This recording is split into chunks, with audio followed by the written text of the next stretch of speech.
Welcome to You've Been Played Solo, Episode 1. I'm Steven Santana, otherwise known as Number 8 Axel on Twitter. This is basically me doing a solo kind of podcast. It's kind of short form, daily sort of thing. Hope maybe, we'll see how long I can commit to this. But it's basically the output of me not wanting to not do anything, basically. I know with Illustrious Magic it's kind of been dead recently, mostly because of financial situations, and I don't know, it's just been like kind of an off time for us right now. So I just need to do something or else I'll go crazy. So this is what I'm doing.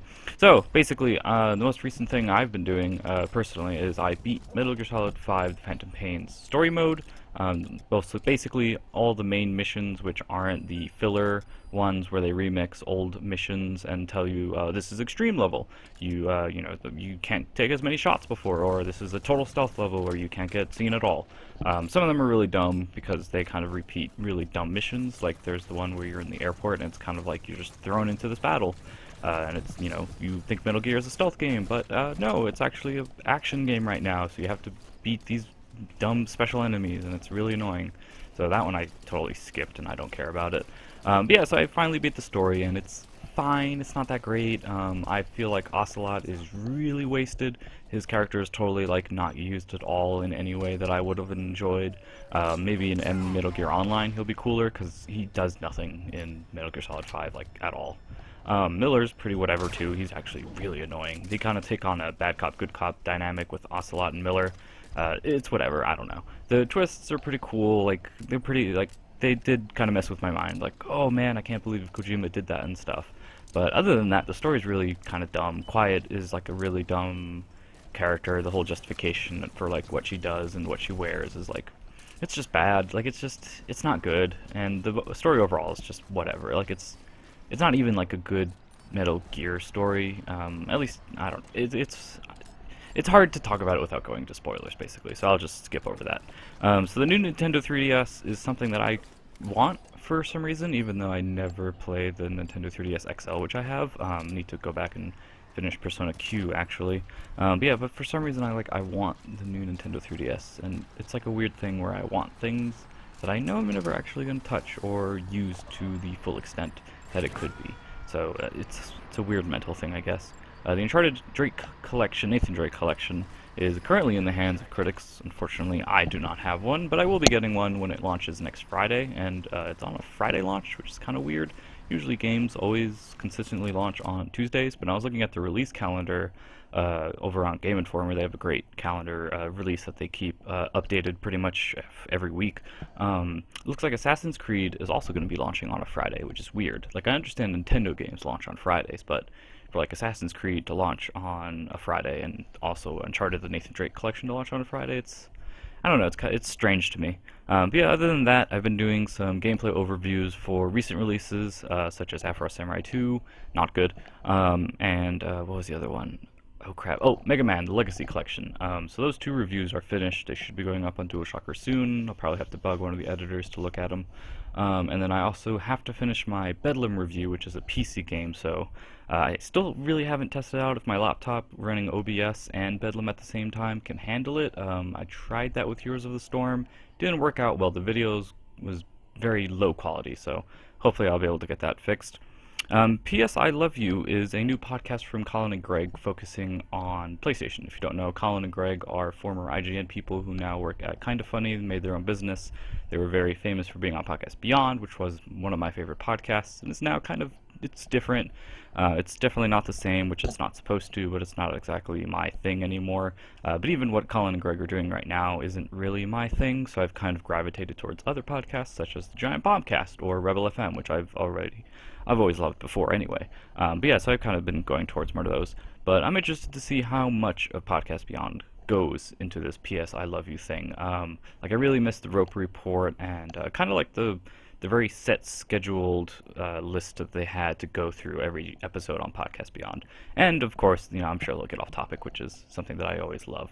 But yeah, so it'll be interesting to see what happens with that. And then I thought I'd go through just the trending stuff on Twitter, since I'm basically trying to look more into things that are going on, trying to, I guess, expand knowledge of what is actually happening. I've been doing it more with politics specifically because of the election, and I feel like I should be much more in tune with what's going on as far as, current politics go, because it's important, because it shapes the future, and I feel like apathy is something that's really bad when it comes to stuff like that. Like the last presidential election, I was very apathetic towards everything and didn't vote at all.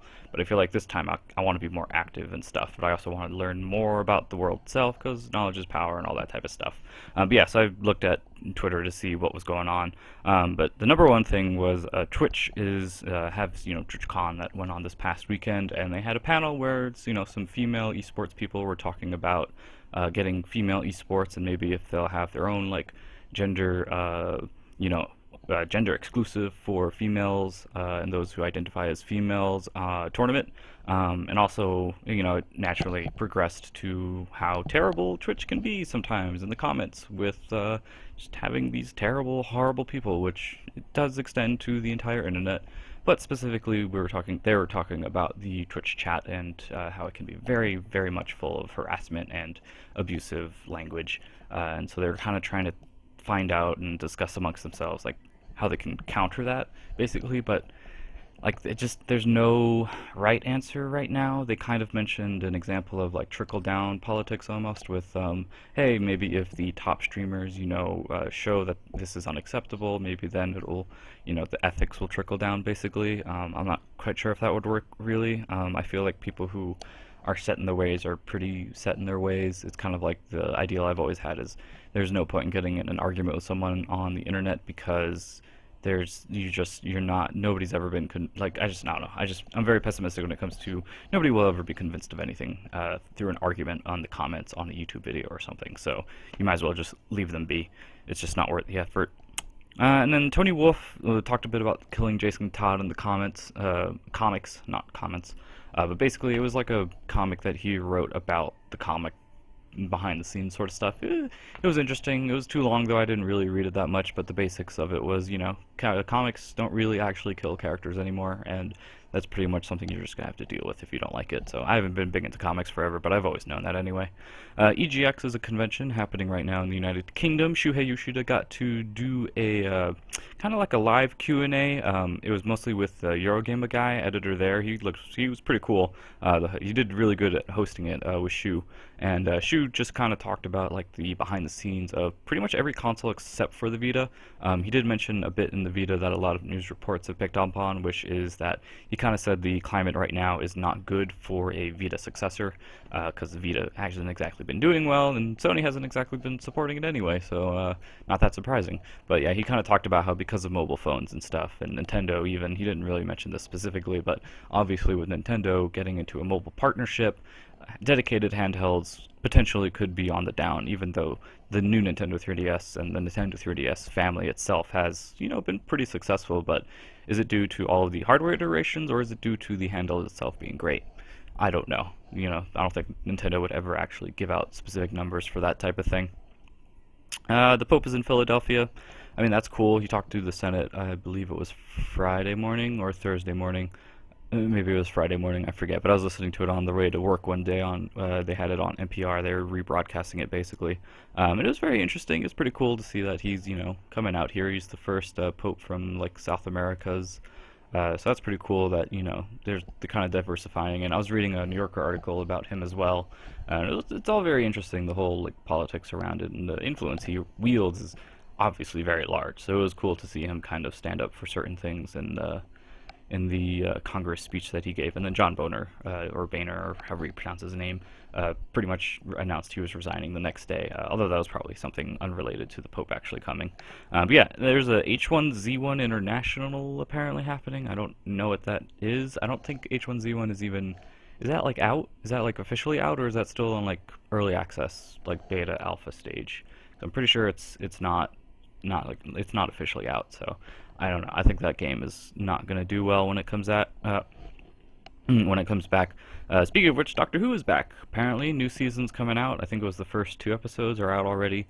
I'm like tentatively kind of want to get back into that. I fell out of Doctor Who so hard, just like so annoyed with it. It's just, I feel like it just pulls stuff out of its butt like all the time with just like, oh, well, this is the solution to this problem and we're never going to come back to this again. And it's just like, I don't know. I never really liked it, but with Capaldi being a older kind of guy, and there not being like a stupid freaking romance thing between him and the companion and stuff like there always was. I don't know. I feel like it would be better. So, but I don't know. We'll see. Apparently, the Mets made it to postseason. I don't care about sports, so whatever. There's new 3DS plates. Some are more expensive due to the branding, obviously. I think the Legend of Zelda one is the most expensive, and then the Pikachu one is the next most expensive. And by expensive, I mean like $17, which still kind of is a lot for a piece of plastic you just put over another piece of plastic. It's kind of like a weird thing, but there's only about 6 faceplates right now, I think, available, or there's like 6 new ones, and there are like some very standard ones previously available on the Nintendo Online Store, because the new Nintendo 3DS, not to be confused with the new Nintendo 3DS XL or the Nintendo 3DS, released yesterday, actually, on September 25th for North America. So that was the first time it's been available here. They only had the 3DS XL previously, which launched in February of last year. Not last year, sorry. February of this year, they launched the new Nintendo 3DS XL, and it came with Xenoblade Chronicles, and there hasn't really been anything exclusive to that handheld since. I know the 3D in Hyrule Warriors Legends for the 3DS. The 3D is only going to be available on the new Nintendo 3DS because of the hardware differences, and it's basically a Wii U game that they're putting on the 3DS, which is pretty crazy to me. Also looking forward to the Mega Man Legacy Collection on 3DS. Mark Wahlberg is emceeing the Family of Festivals, which is kind of strange, but apparently he's like a super big Catholic. Like reports, like he goes to church 2 times on Sundays or something. I don't know. It's weird, but apparently the Pope is also at that same thing, so it's kind of funny to think of Mark Wahlberg, the dude from Transformers 4, is also going to be talking to the Pope, who is the leader of the one of the largest religions in the entire world. So it's just a funny thing to think of. But yeah, other than that, the last thing is the India Prime Minister, whose name is Narendra Modi. I hope I did pronounce that right. Met with Apple CEO Tim Cook as well as Tesla's guy Elon Musk. They basically had like a meeting sort of thing, not at the same time, separately.